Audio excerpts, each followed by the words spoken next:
Bells of War here on Democracy Now!, democracynow.org, The War and Peace Report. I'm Amy Goodman. Tens of thousands of people took streets over the weekend in cities across the globe to protest the Israeli assault on Gaza. In France, tens of thousands of people marched in the streets of Paris. In London, thousands filled Trafalgar Square.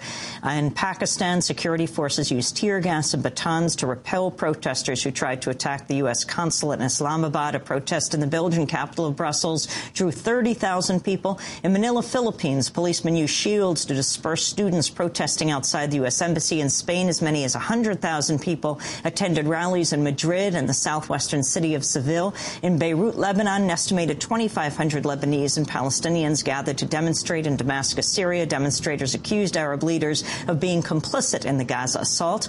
Here in this country, several thousand protesters in Washington gathered in a park across the street from the White House. And in New York, demonstrators gathered in Times Square. Some of the protests have been organized by Jewish groups who are speaking out against Israel's actions. Today, we're joined by two Jewish women for peace. Dorothy Zellner, a Jewish activist here in New York, one of 15 Jews who've signed a call for a protest in front of the Israeli consulate today at 5:30. And joining us on the phone from Toronto is Judy Rebick. She's the chair of social justice and democracy at Ryerson University. She organized a sit-in comprised of Jewish Canadian women at the Israeli consulate in Toronto. We welcome you both to Democracy Now! Judy Rebick, let's begin with you. What did you do? What was your protest and why in Canada? Well, a number of Jewish women, some of whom had been involved in peace activism for a long time, and others who are, like myself, who have been involved in other things, decided that we had to do something to protest the Israeli assault that would be dramatic. And so we decided to occupy the Israeli consulate. We knew we'd be arrested, and that was, the intention, that we draw attention to the fact that this assault on Gaza is something so terrible that we're willing to put our reputations and our freedom on the line. And a number of us are fairly prominent in Canada. Most of the women there had never been arrested before. So it was something fairly dramatic, and it got a lot of coverage.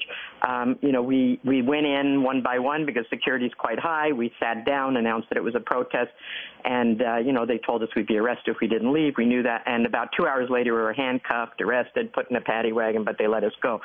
And it's really had a big impact. I think the fact, Israel doesn't listen to world public opinion at all as long as they have the support of the American government.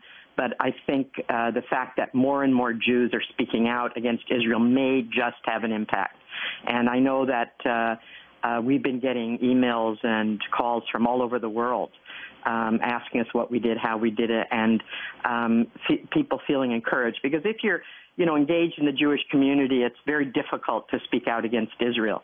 And so one of the things we did was appeal to other Jews who we know disagree with what Israel's doing to speak out. And can you explain, Dorothy Zellner, what you're doing here in New York? Yes, several Jews have gotten together and issued a call to Jews in the city of New York to demonstrate and show this is intolerable. We cannot take it anymore. We're heartsick in two respects. We're paying for it, and they supposedly are doing it for us. And we are not going to let them do it for us without saying no. Immediate ceasefire, immediate stopping the attack on Gaza, and then ultimately get to the root of the problem, which is the occupation.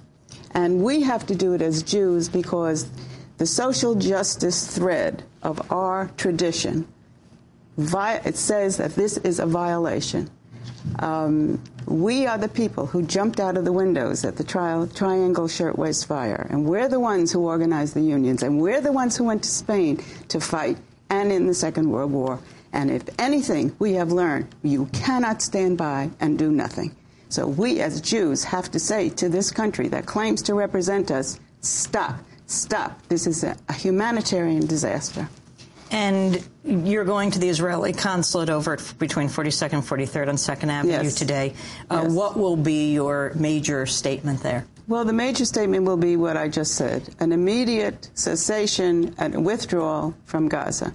Are you taking on the most powerful lobby for Israel in this country, of course, is AIPAC, American Israel Public Affairs Council Committee. There's growing other organizations, J Street Project, others, Israeli Policy Center, Friends of Peace Now. Do you think they're changing the dynamic? I think it will change the dynamic. I think there are thousands and thousands of Jews in the United States who are sick and fed up, and these other organizations have to be pushed. We're pushing. We're going to push. I don't think it's so much that these organizations will change, Judy Rebick. but that public opinion, the public will see that these organizations don't represent all Jews. That's my view. I mean, they're a solid pro-Israel lobby, and up until now, they've managed to silence and marginalize Jewish voices who disagree with them. And I think by organizing these visible protests of Jews, what we're saying is, they don't speak, these organizations don't speak for us, and there's a diversity of opinion in the Jewish community on the issue of Israel, and especially what Israel's doing right now. We're going to have to leave it there. Judy Rebick, I want to thank you for being with us, joining us from Ryerson University in Toronto, and Dorothy Zellner from here in New York, helping to organize a protest here in New York in front of the Israeli consulate today, Monday at 5:30. That does it for our broadcast. Our website's democracynow.org. I'm Amy Goodman. Thanks for joining us.